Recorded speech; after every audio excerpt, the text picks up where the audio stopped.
Balorazioa oso baikorra, eta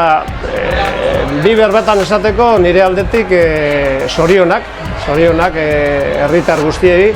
eta eskerrak emotea. Alde batetik nire ustez gaztenetatik hasi eta zaharrenetaraino mundu guztie parte hartu daue jaietan, egon diren herri baskari eta ekimen guzti eta jente asko egon da. Lehen egunetik marmitakotik hasi eta kofradi egunera, eta gaur berakatze egunean herri bete-beterik dau. Eta hori, izugarrizko harmonien jentea, eta bizikposa atera da barriro, 2 urte luze gogorren ostean, behar izan da elkar bizitza hori, eta bizipasa hori denon artean elkarturik ateratzea kalera, ez? Eta lortu du guzti hori. Gogoan ditugu 2 urte hauetan sufritu duen jentea, joan direnak, gogoan ditugu denak, baina herria behar zuen berriro ere elkarturik ondo pasatzea, ospatzea,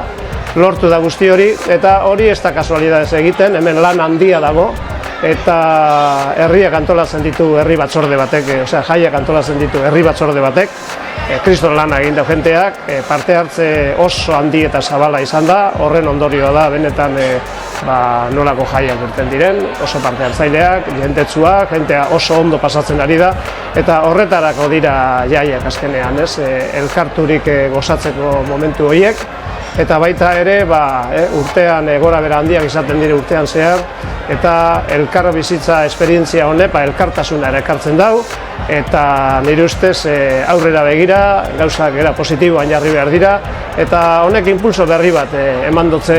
herriari aurrerantzean ere deno batera herria egiten jarraitzeko.